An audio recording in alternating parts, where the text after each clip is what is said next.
if you haven't been and you really consider yourself a baseball fan, like this is just, you got to do it. It's the most incredible baseball experience you'll ever have. And it's not even just a baseball experience. It's like a party atmosphere up there. So what's so cool about Wrigley, what's so unique about Wrigley is that the neighborhood was kind of built around it. But in this neighborhood, it's like kids that live in Chicago, this is where they grew up going out, like when they were too young to go out, this was the place to go, so it reminded me of going to a game at UF, like a football game, because win or lose, the Cubs lost on Saturday, and on Saturday afternoon after the game, me and my buddies and my dad, we went to a bar close by, and it was like the Cubs had just won the World Series. Like, everybody was out, everybody was having a good time, everybody was partying and dancing and enjoying themselves. And actually, this place is called Sluggers, and if you ever go to Wrigley Field, you got to go to this place. There's a batting cage upstairs, and there had been a batting cage for years in this place. And then when Chris Bryant won the MVP, Red Bull sponsored the batting cage, so now it's like the Chris Bryant MVP cage or whatever. And you go upstairs, and there's 4 bays that you can take pitches in. And my dad and I did the slow pitch because we saw the fast pitch and we were like, there's no chance we're going to even touch anything there.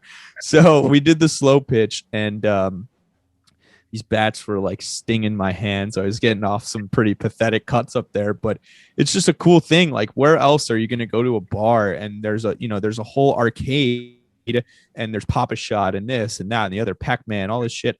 And then there's a batting cage right in the middle of it. So it's a cool experience, man. And the bleachers are unlike anything I've ever been a part of. It's like I said, it's like a student section at the Gator game. There's heckling, but it's all in good fun. Everybody's just enjoying themselves. Have you guys seen these cup snakes? This new trend? We saw you at the bottom of them drinking. Dude, the cup snake, the cup snake that I on in left field on Saturday. I'm not kidding. They made a J. Like it went up the left, all the way up the left field bleacher, came back around and went like halfway up. It was incredible. It's just a party atmosphere. The Cubs lost 11-1 that day. You never would have known. Duvall hit 2 home runs.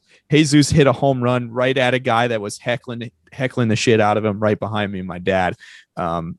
It's rowdy. It's rowdy. And you got to go. Listen, Alex, I know that, you just went to Fenway, so I'm sure that you're looking to do some ballpark tours here. Go to Wrigley, and you cannot do anything besides sit in the bleachers. Don't even think about sitting in the seats, man. Like, I've done it in the seats, and it's nice. It's beautiful. It's a beautiful park. There is no atmosphere in baseball like sitting in the bleachers at Wrigley Field. It is just the most incredible experience. So we got there early, 2 hours before game time, all 3 days. We sat first row, second row, first row, in right field, left field, right field. And on Friday, we met these guys who we became buddies with. Like, we're palling around with them, joking around with them. One of the guys was a Marlins fan from New Orleans. And we got to know him. He knew about happened to know about Fish Stripes. So I told him, how I write for the team and I write for Fish Stripes. And it was so cool to make these connections. And then there are buddies now, like the kids played for Nebraska football. His name's Colin Miller. And I looked him up, and, I looked into his numbers and stuff, and kid was a good football player there. And shout out to Paul and the boys. They know exactly who I'm talking about. Those are my guys. And we loved them so much that, they were going back on Sunday and we were going back on Sunday. We sat with them again on Sunday, and it's just that kind of atmosphere where it's just all about enjoying yourself, enjoying baseball, enjoying life. This was my first outing post-pandemic, really out into the world, out into a full capacity, sporting event. And I always told myself during the pandemic, I would never take that shit for granted again. I would never take a full capacity crowd for granted again. And this is the reason why, man. I went out there, I was enjoying life. It was Father's Day weekend. My dad and I, baseball has always been our thing, so we were just enjoying ourselves so much. And it was just a reminder of celebrating life, enjoying life, not taking anything for granted ever, enjoying all those moments with your family.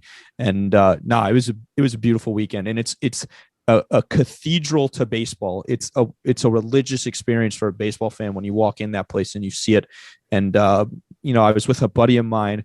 I also met up with some friends from Chicago, Cubs fans, friends that I had known for years. I'd never met these guys before. They came, some of my really good friends over here. I'd never met these guys.